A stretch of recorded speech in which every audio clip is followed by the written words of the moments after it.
So if you weren't already aware, the Commonwealth War Graves Commission exists to commemorate and remember over 1.7 million individuals who lost their lives as a result of the First and Second World War.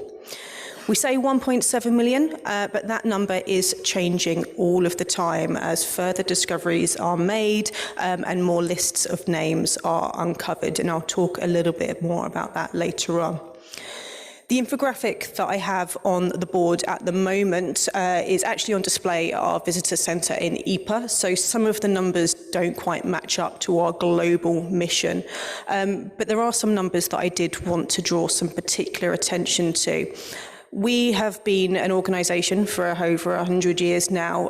Now, of that 100 years, we have over 500 employees who have spent more than 20 years working for us. This is particularly apparent on the former Western Front. We have a number of gardeners who are the sons and children and grandchildren of some of our original gardeners who first took on that role in the 1920s. Many of those gardeners were former servicemen themselves who were returning back to what used to be the front lines to care for their former comrades. And it is something that continues to this day. We've got quite a high proportion of former servicemen employed by the CWGC in various roles across the organisation. The area that we cover in terms of our horticultural mission covers over 994 football pitches, and that area is maintained by a slightly out of date number there. We have now actually over 900 gardeners globally looking after those sites. The other number that I wanted just to draw some attention to is the number at the bottom right-hand side of the screen, which refers to the oldest and youngest casualties commemorated by the Commonwealth War Graves Commission. I mentioned that this is particularly in regards to the former Western Front. Here in the UK, and actually in the East region in Norwich, in Norfolk, we commemorate the oldest casualty commemorated by the Commonwealth War Graves Commission. His name is Captain Clements. He previously served during conflicts in the 19th century, particularly in the Boer War, for example. He continued to serve in the First World War as well as quartermaster and died at the age of 85 years old. So he has a commission headstone in Earlham Cemetery in Norwich. As an organisation, we are funded by 6 member governments. Their flags are on the board at the moment. So we have Australia, New Zealand, Canada, South Africa, India, and the United Kingdom. Our yearly budget is around £60 million, and each of these member governments contributes to that with a percentage relating to the number of individuals that we commemorate from that of that nationality. It's important to note that that percentage relates to the individual burials. So, for example, the UK government contributes 78% of the budget, which is the highest amount, whereas India only, I have put that in quotation marks, only pays 1.2%. Now, this doesn't match up to the number of individuals that we commemorate from India, but the vast majority of those that we do commemorate were cremated upon death, and so rather than having an individual burial, they are named on memorials, and therefore the funding for that just comes out a little bit differently. Now, one of the biggest questions that we get asked is actually, who do we commemorate? Now, this is a little bit confusing, and I'm actually going to read out the definition just to avoid any confusion going forwards, and I will, of course, answer any questions. But essentially, the Commission commemorates all of those who died whilst serving with the armed forces, merchant navies, or other recognised auxiliary organisations of the British Empire or Commonwealth, or who died subsequent to their termination of their service and whose death was attributed to that service during the First and Second World War as defined by our dates of responsibility. I told you it was confusing. A simpler way to look at it is that an individual is commemorated by the CWGC if they were a serving member of the armed forces, merchant navy, or other recognised auxiliary organisation, or a former member of the above, and who served during the war and whose cause of death is attributed to that service. Now, I've made a lot of reference to the First and Second World War according to our dates of responsibility. These dates are on the board at the moment. So in both cases, for the First and Second World War, it is the date at which the British government declared war. So we have the 4th of August 1914 and the 3rd of September 1939. The end dates are slightly more different. So in the case of the First World War, the 31st of August 1921 is the date at which the vast majority of individual peace treaties were signed with individual nations involved in the conflict. I say the vast majority, there were some exceptions, but by this time, the majority of the conflict was over. Now, the reason that date is so important rather than the 11th of November 1918 is because many of the men who enlisted, and men and women who enlisted, signed up for the duration of the current conflict. So until that current conflict was over, they were still within armed service, and therefore we commemorate them. For the Second World War, the 31st of December 1947 was chosen almost arbitrarily, but mainly because it was an almost very similar period of time after the First World War as well. So for the Second World War, we go up to the end of 1947, and for the First World War, we go up to August 1921. This is particularly relevant for here at Whittlesford Parish Churchyard because you have a number of casualties commemorated here in your churchyard who are not counted as war graves, although they are military deaths. These particular casualties often relate to the 1920s and 30s who were serving with the Air Forces over at Duxford, died during training accidents in the vast majority of cases, but were not during a time of conflict as defined by these dates. If you have any questions about that, I'm more than happy to answer them towards the end. So, just a little bit about our history and our origins. I've made quite a few references already to the fact that we are over 100 years old, and our work can be attributed to the initial work of this man here. This man is Sir Fabian Ware. Now, at the outbreak of the First World War, he was 45 years old and therefore too old for active military service. And so he signed up with the British Red Cross as an ambulance driver and eventually came in command of a Red Cross ambulance unit in the former Western Front. And he realised fairly quickly that although it was their responsibility to transport injured service personnel and those who had lost their lives between hospitals and the front lines and so on, nobody was actually recording where they were being buried. And so he took it upon himself to start this.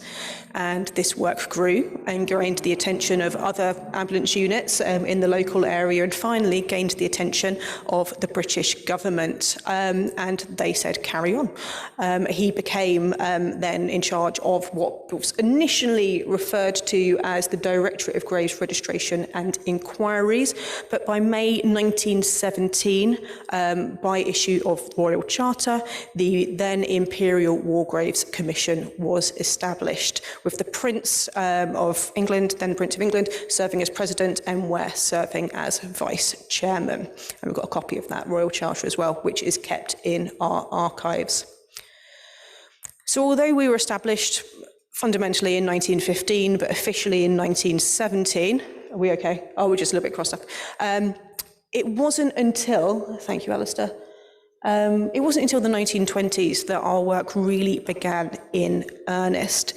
At the end of the First World War, the British Army, and relating to the end dates of the war that I referred to earlier, many of those who was involved in this duty, had to go over the battlefields. They combed the battlefields 3 times looking for cases of human remains that could be then removed from the battle sites and interred in an appropriate place somewhere near the front lines. Rudyard Kipling, whose son had died during the conflict and became our sort of official literary advisor for the War Graves Commission, he referred to this early work in the late 1910s through to the 1920s as the single biggest piece of work since the Pharaohs, and they only worked in their own country. Many of the individual sites where early battlefield burials were made were not maintainable for particularly the French and Belgian governments. They didn't want their overall landscape to be lost forever. And so agreements were made with various different governments to create what we refer to as concentration cemeteries, where individuals could be brought to. These cemeteries could then be designed and maintained in a far more easier way, and in a way that was far more easy, particularly for members of the families to then go and visit these sites when they were able to. So this site here at the moment, this is a picture which was taken, I believe, in the early 1920s, and is what is now recognisable as a Tarpel military cemetery. Now, following our establishment in 1917 and after the war in 1918, Sir Frederick Kenyon, who was the then director of the British Museum, was commissioned to write our founding principles. He then became our initial artistic director. Now, this report here was published in 1918, and in it, he decides our three main core principles that we still follow in all of our work to this day. Firstly, that each member of the Commonwealth dead should be commemorated by name on a headstone or memorial, and it is that by name which is the crucial line in there. These headstones and memorials should be permanent, and that they should be uniform with no distinction for rank or status. Believe it or not, it was that large bullet point which was perhaps the most controversial thing that could have been suggested. So much so, there were national petitions passed around by a number of different people. I'm not going to go into too much detail of these because it is a whole presentation in itself. It was debated in Parliament as to what our work should look like. Some of the main challenges was, firstly, that status was a huge problem. So, for example, Prince Maurice of Battenberg, who was a grandson of Queen Victoria, died during the First World War, and his mother, Princess Beatrice, was adamant that he deserved a headstone. She had a design drawn up for him. It was very, very ornate and decorative. She did not give permission for him to be given a commission headstone well into the 1920s. And it was only actually at the request of Prince Maurice's comrades that she relented and said, no, okay, he can have a commission headstone. One of the other controversies was the, sorry, I've just knocked that phone, lack of religious acknowledgement. Many individuals believed that there should be a recognition of the vast, or the majority Christian religion of the vast majority of service personnel. But this was something that was personally very important to Fabian Ware, in recognition that it wasn't just British soldiers serving in the British Armed Forces. We had members of the armed forces from all around the world in the British Empire, and they deserved to be recognised equally, regardless of any religious leniencies. So this was the design that was decided on. It was designed by, well, the artwork, I should say, was designed by Leslie MacDonald Gill, who was the brother of the designer who did a lot of the tube maps in the UK. So that's the connection, very much in the forefront of design in the 1920s. And essentially, the headstone was designed to allow for as much flexibility as possible. So at the top, you have the regimental unit or service badge of the individual, and those designs for that were drawn up by Leslie MacDonald Gill as well. Underneath that, you will have as much information as we have, as the British Armed Forces had on that person. So, for example, the regimental number, the rank, the name, regimental service. If known, they will then have their date of death and age of death beneath that. Underneath that, you have got space. This is one of the compromises reached in regards to the religious controversies, and that this space allowed families to put a religious emblem on the headstone. Some of them leave it blank, and I think we've got some examples of that in the parish churchyard as well. Some of them are blank. Many are Christian crosses, but you also see examples, for example, in Cambridge City Cemetery, in the Air Force plot, there are a number of Jewish casualties who have the Jewish Shield of David, and there are also various designs for Buddhist casualties, Muslim casualties, and depending on nationality, some headstones are inscribed in Arabic. and generally around the world, and you'll see it with a lot of Canadian casualties here in the UK as well, the headstones are usually inscribed in the language spoken by the casualty themselves. So you'll see a lot of French headstones for Canadian casualties. Here in the East region, I know of Greek casualties. So there are some Greek Merchant Navy casualties over in Yarmouth that's inscribed in Greek, and likewise for Italian prisoners of war and German airmen deaths as well. They'll be inscribed in Italian or German, respectively. At the very, very bottom, there is space for a personal inscription. Again, this was a compromise reached according to the controversies of the early life of the Commission. This enabled family members to put that stamp of personality and individualism on the otherwise uniform headstone. Initially, these personal inscriptions were charged to the families per character. I say initially, this was only really in theory. What actually happened is that family members were invoiced for this personal inscription, but they weren't actually followed up on. And actually New Zealand scrapped that charge altogether and enabled their families to put any personal inscription they liked on them. When you are having a look around sites, particularly the mass concentration sites, I really do recommend having a look at these personal inscriptions, because there are some really unique and interesting messages that are left by family members that can really be very, very touching. Some other elements of cemeteries that you might see in our larger sites. So on the left-hand side, we have the Cross of Sacrifice. This was designed by Sir Reginald Bloomfield, who is one of our principal architects after the First World War. And it was designed as that symbol of Christianity that many, many families wanted. You will only tend to find them in cemeteries with over 40 casualties, but the size of the cross does increase according to the size of the cemetery as well. So the largest, unsurprisingly, is in Tynecott Cemetery. The other symbol that you will find is the Stone of Remembrance on the right-hand side, which was designed by Sir Edward Lutyens, who also designed the cenotaph in London, and you can see some similarities in that design. Lutyens wanted something to reflect and be a focal point for those of all faiths and none, and that is where this idea of an empty tomb comes from, with the words inscribed, same as on the Cross of Sacrifice, "Their names shall live forevermore," or "names liveth forevermore," I beg your pardon.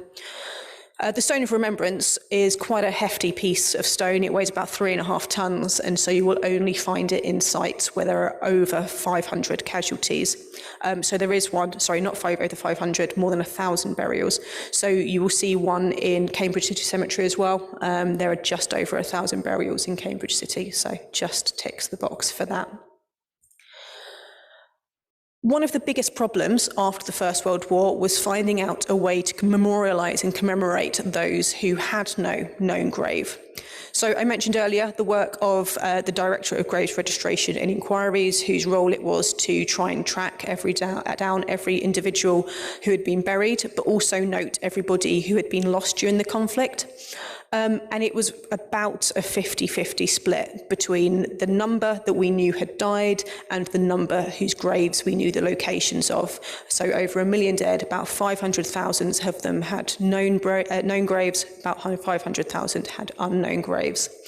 And so the problem of this was known from the very, very get-go, and that is why the memorials form such an important part of this early First World War estate. The Ypres Meningate Memorial was one of the first ones to be opened. It commemorates those who were lost as the wider Ypres salient in Belgium, and it commemorates 54,000 individuals on its walls and in its archways.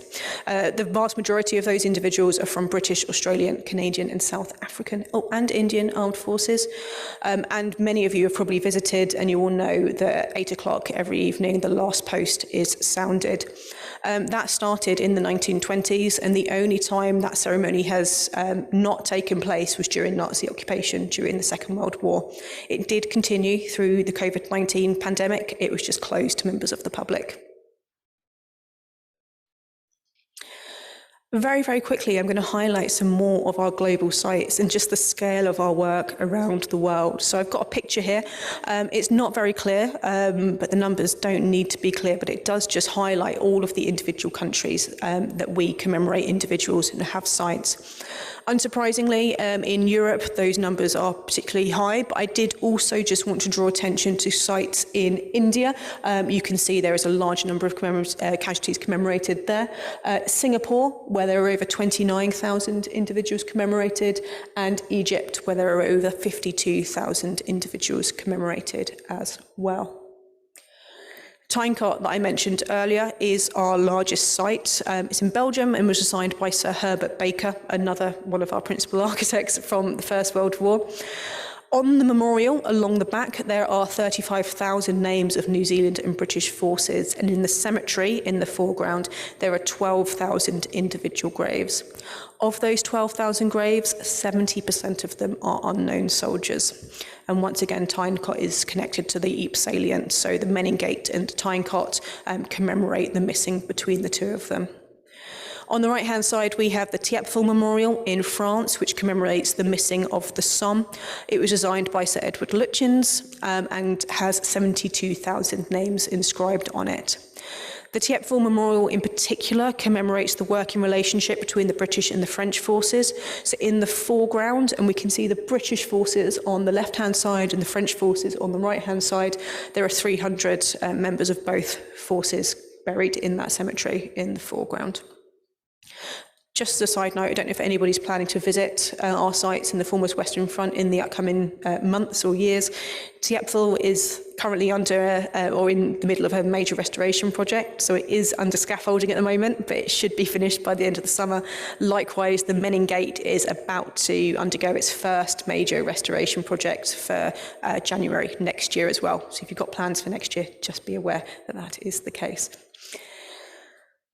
Just very quickly, some sites also around the world. So I mentioned Egypt earlier. So we have Al Alamein Cemetery in Egypt. Quite a challenging site, I'm sure you can imagine. Very, very different environment. But it is worth emphasising that the goals of the sites, the visual goals and the environmental goals of the sites are still the same, although we aren't able to maintain, for example, lawns of grass and planting schemes with lots of herbaceous flowers in the borders. Instead, we have raked gravel pathways, and we still try and achieve elements of colour through the planting schemes as well, often interspaced with sort of desert plants as well, creating a variation of height. In Singapore, we have the Kranji War Cemetery and the Kranji Memorial, which commemorates those, not just those who died in Singapore itself, but many individuals who died during the building of what was often referred to as the Burma Railway, so prisoners of war who were lost in the Far East conflict as well.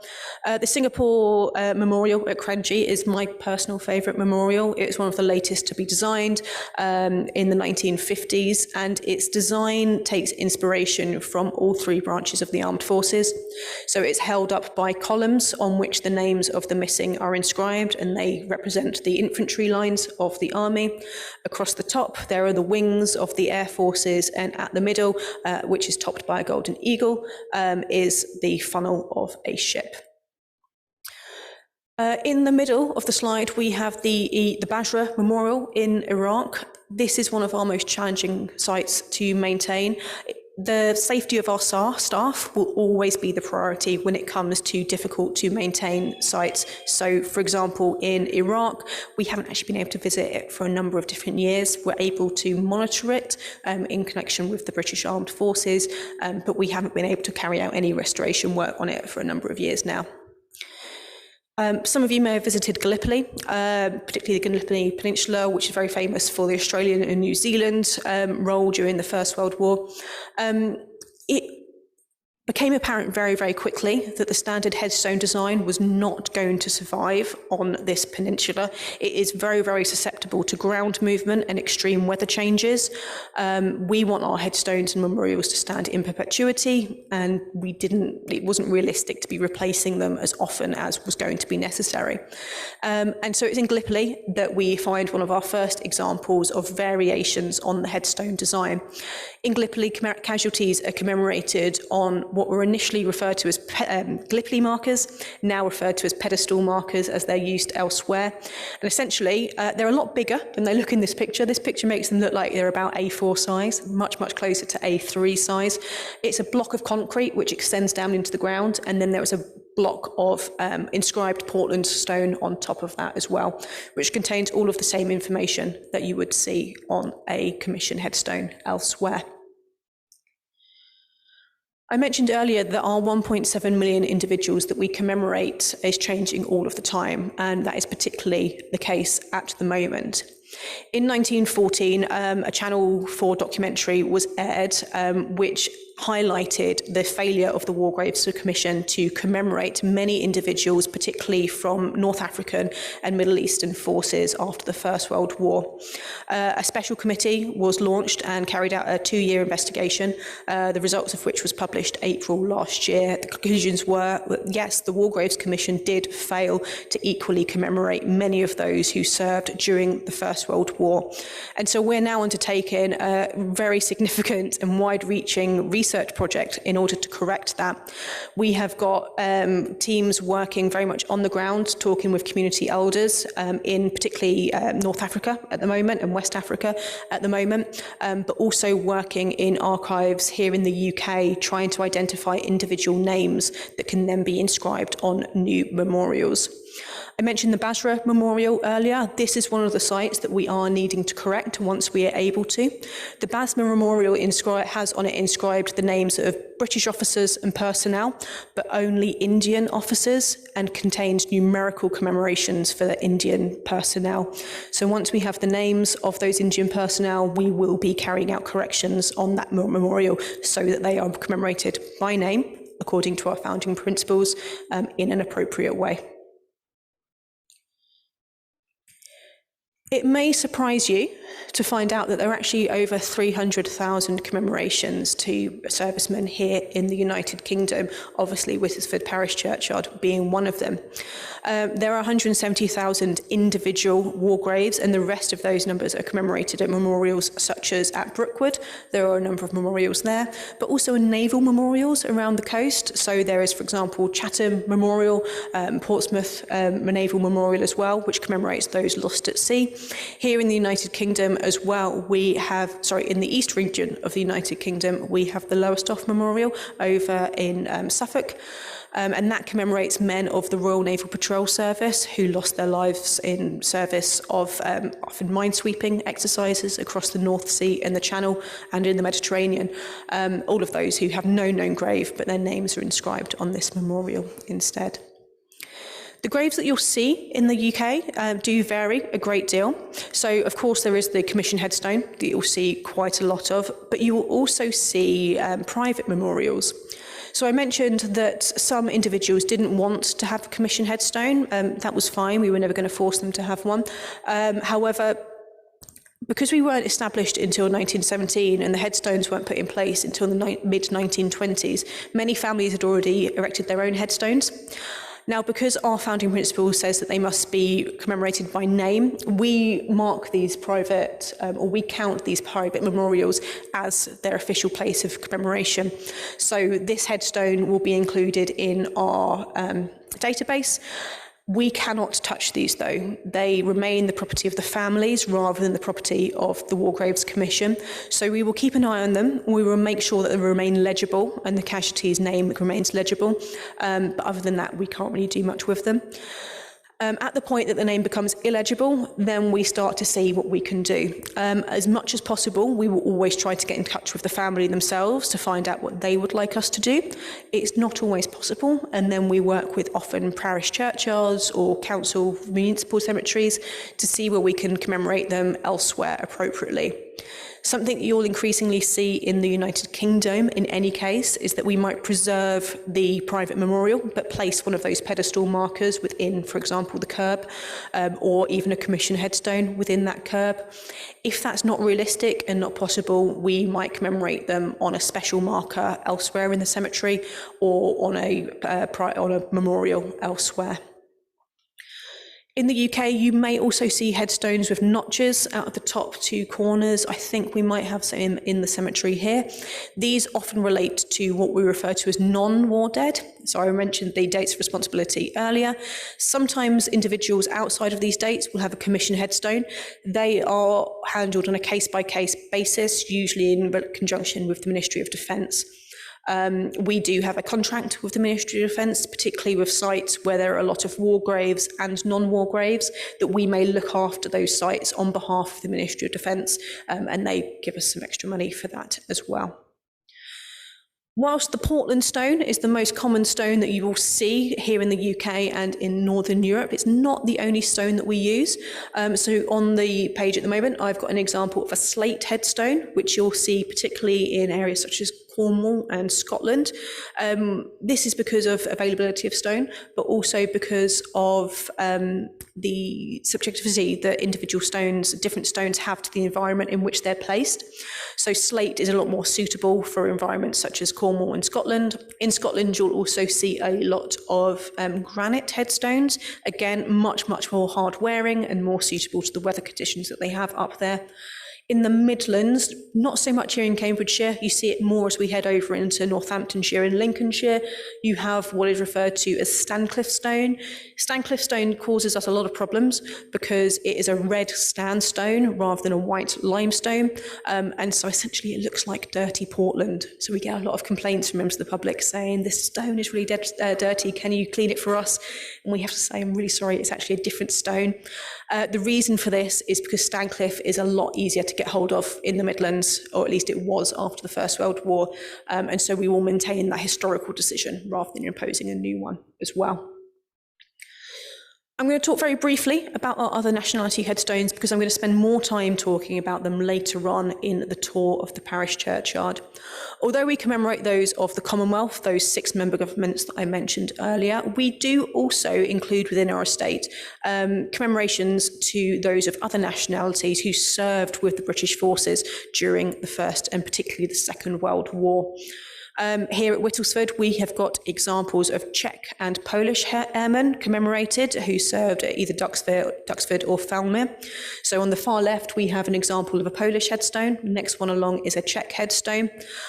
We do also, or did, take on the responsibility of caring for German airmen who lost their lives as a result of crashes or accidents or capture. German headstones are the one with the slightly pointed top. You won't see them as often nowadays. You do see examples of them, but essentially at the end of the 1950s into the 1960s, a decision was made in conjunction with the German equivalent, the VTK, and the vast majority of German casualties were moved to the German military cemetery over at Cannock Chase, not too far from Birmingham. So there did used to be a German casualty buried here. He was then moved to Cannock Chase, probably in the 1960s. Finally, we have an example of a Dutch headstone. We have over 3,000 Dutch casualties here in the UK, and there are a couple in Cambridge City Cemetery as well. Let's have a little more of a talk about what we have local to the area around us. I spent a lot of time talking about the global commitment that we have and the work that we do in different environments. But I wanted to highlight quickly how special Whittlesford actually is to the local area. I mentioned we have over 3,000 commemorations here in the UK, 170 individual burials. Many of those do just come in ones and twos in small individual parish churchyards where casualties were taken back to their hometown. And you can see that reflected across the surrounding area. So here in Whittlesford, we have, or I should say you have, 32 individual war dead casualties. But if you compare that to the surrounding villages, in Sawston, there's only 1. In Duxford Cemetery and St Peter's itself, there are only 2 in each of those. 2 in Babraham, Thriplow and Newton.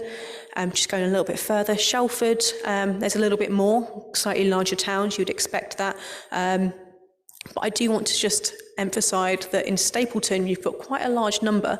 But there's a bit of an interesting scenario for that here in Whittlesford, and I'm going to talk more about it in the tour. During the Second World War, there was a crash not too far from Stapleford from 57 Squadron, who are based over in Norfolk. Rather than commemorating and burying those who died during that incident in Stapleford, near where they crashed, they were actually brought here instead, which really does emphasise the importance that Whittlesford had to the air community, the Air Forces community during the Second World War. This began during the interwar years, so I've got a breakdown here of Whittlesford's burials. So there are 32 war graves as defined by dates of responsibility within the parish churchyard.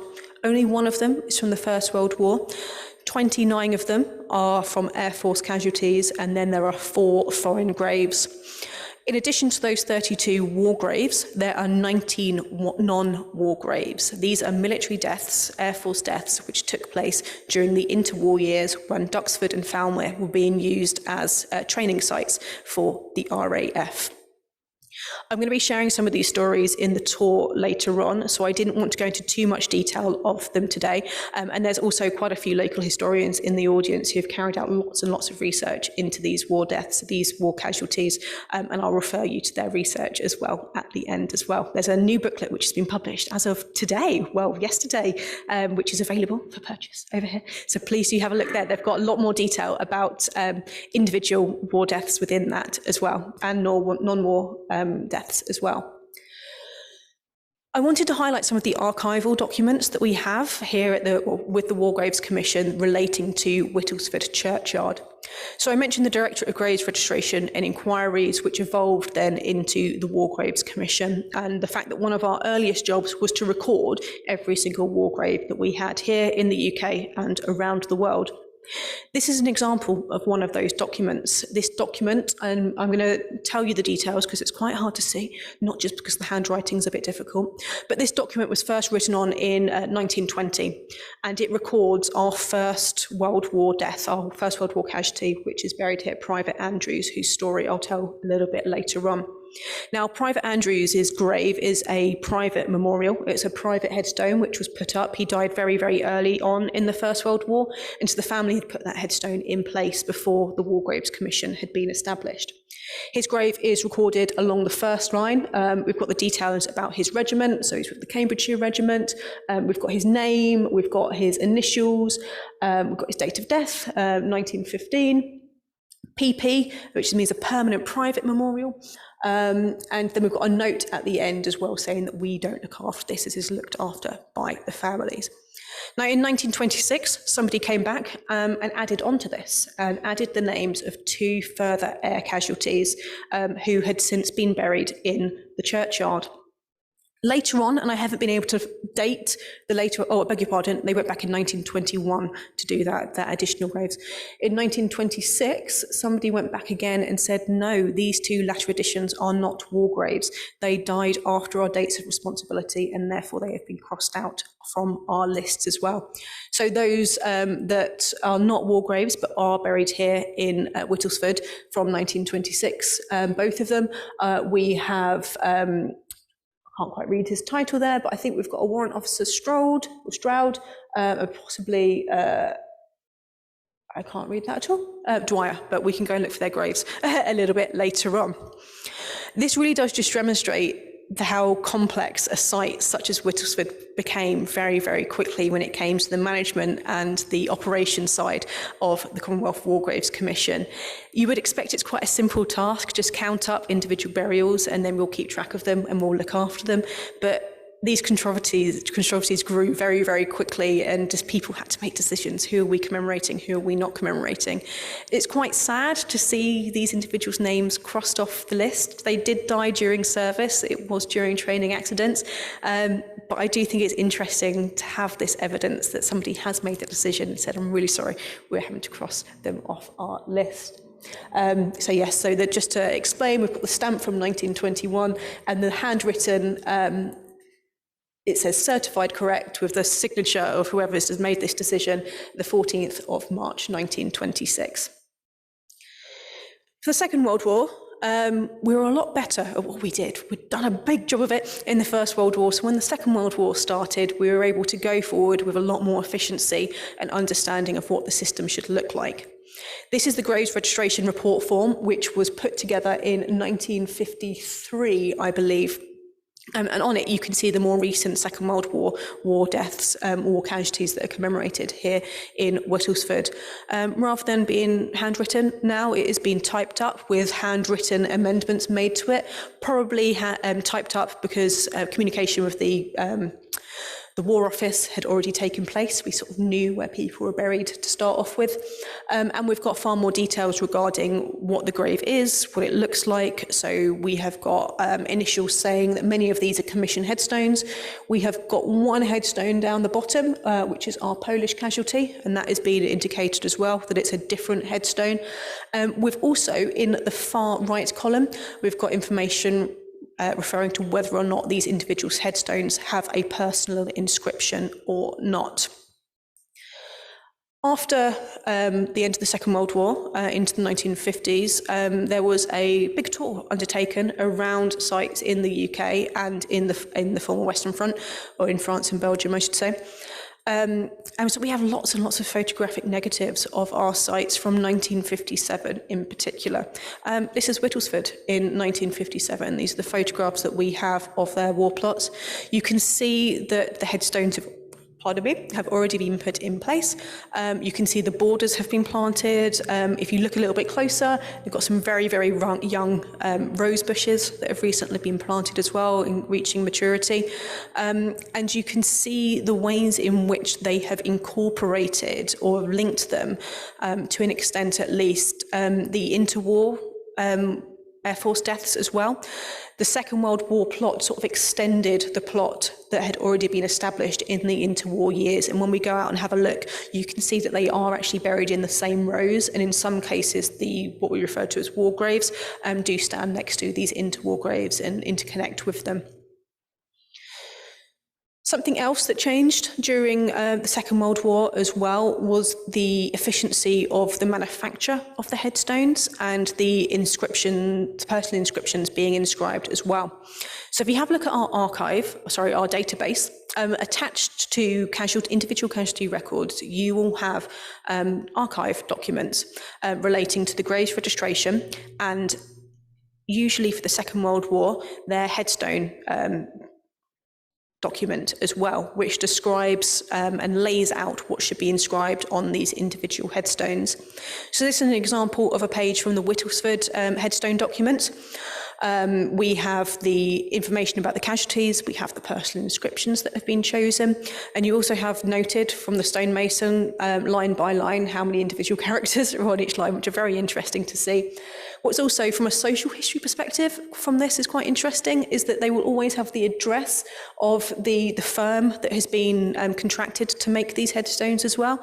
So if you are interested in social history and surrounding industries, these are really interesting to see where these networks are in a local area. This one really stood out to me. So on the left-hand side here, we have the headstone document of Sergeant R.J. Parrott, who died on the 5th of May, 1941, age 25.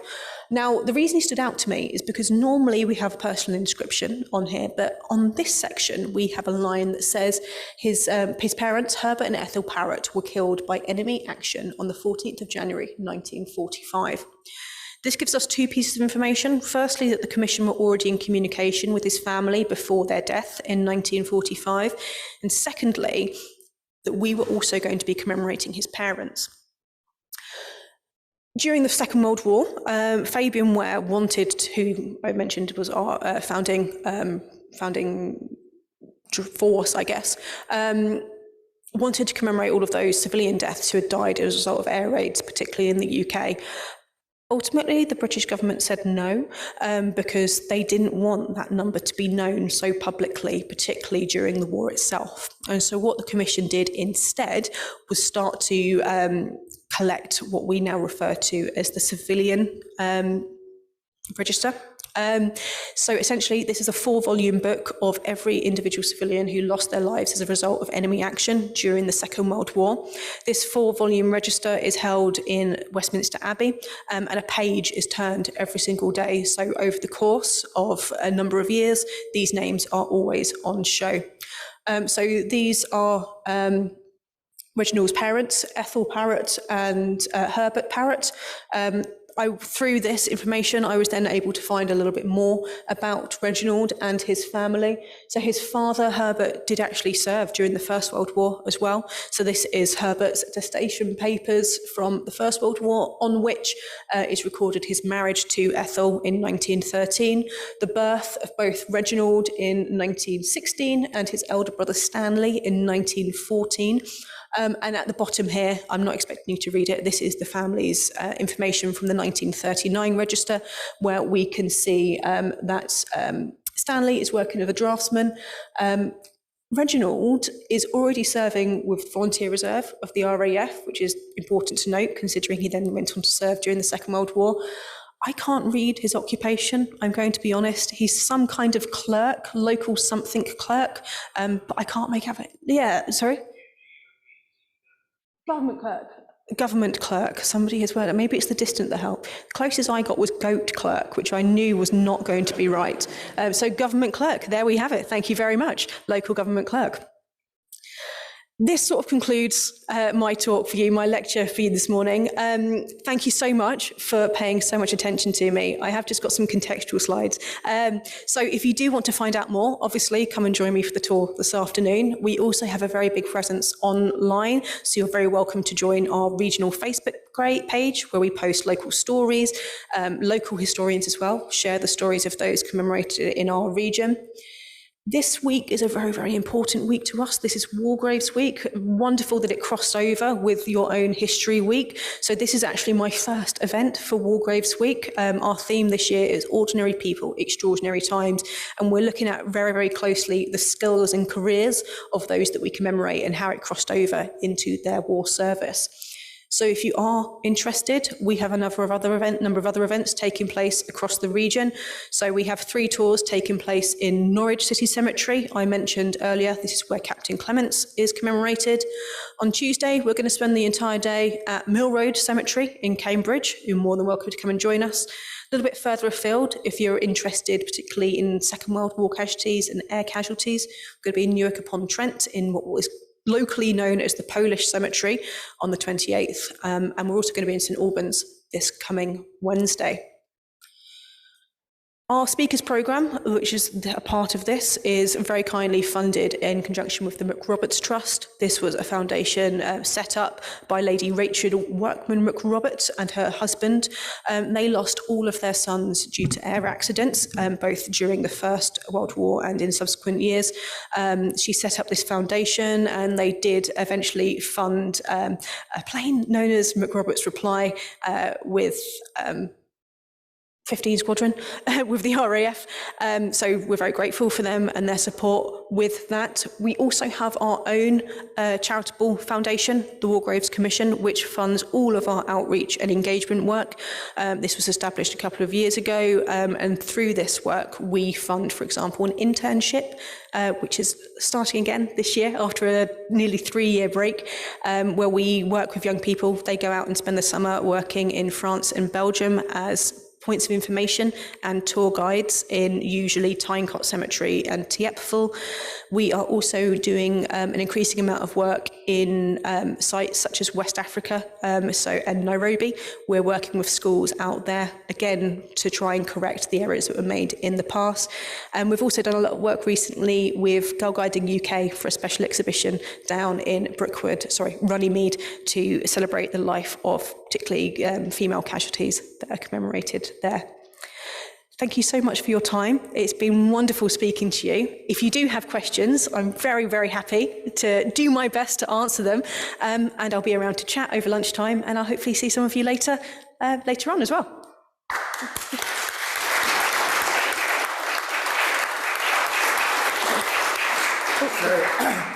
Sophie, that was absolutely brilliant. You did the right thing because you told us that we were special. Yes. Yeah. Yes. So that's good. And I noticed that your world tour starting this week starts with us. Oh yeah, absolutely. So I hope when you show those slides, you'll have Whittlesford at the beginning, saying, yes, this is where it all started. I mean, joking aside, it was really interesting and exciting to hear the big story and to learn about those founding principles and to hear how it may have gone a bit wrong and that's, being redressed. And then just the little things about how those gravestones are organised, that's really exciting. And then the fact that you bothered to go into your archives and look up Whittlesford, we're really grateful for that. So I know there'll be lots of questions sort of ad hoc over lunch and things, but any questions here as we're together? I've got one. David.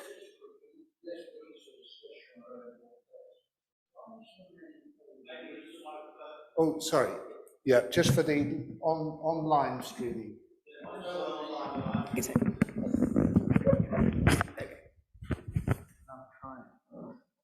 Lovely. Just to reiterate, yes, it's wonderful to know that Whittlesford is special and important, as we all believe. But why are so many buried here who lost their lives at Duxford and not buried in Duxford? I'm just curious to know. Yeah, and Falmere. Yeah, that was my question too. Yeah. Excellent question. I was chatting to somebody in the audience, I don't know where Meg's gone, about this earlier. Essentially, it's because Whittlesford became the parish church for those when they were serving on Duxford and Falmere. So particularly for the interwar deaths, this was the church that they would have been coming to during their service. Something that's really quite special, and I can point some out as well. Not only do we have service personnel who are buried here from those interwar years, but we also have the children of service personnel, and often on their headstones it is inscribed, this is the son, this is the child of Wing Commander XYZ, and they have been buried here in what was their local parish churchyard. I would imagine why this then carried on into the Second World War is that this was already an established site, and so it made sense to bury individuals even if they weren't members of the parish in regards to attending the church. We had a large number of war graves here, so they would have been interred here, kind of as a future-proofing the maintenance as well, in that the larger the plot is, the easier it is to maintain, and we can have this planting scheme and the borders and things like that, which you very, very rarely find in a parish churchyard. So, yeah. Sophie, the vicar has put her head round the door and give me what I would call an old-fashioned look. Which you have to, you have to live with the vicar to know about it. Let's call a halt to the formal proceedings here. Everyone is invited to hang around to talk to Sophie, particularly to encourage her to get some food and drink because she's done, sterling work for us. And then just to reiterate, if you haven't bought a ticket for the 2:00 tour, I have golden tickets for everyone here. You are very welcome. So please hang about for that. And finally, thank you very much, Sophie.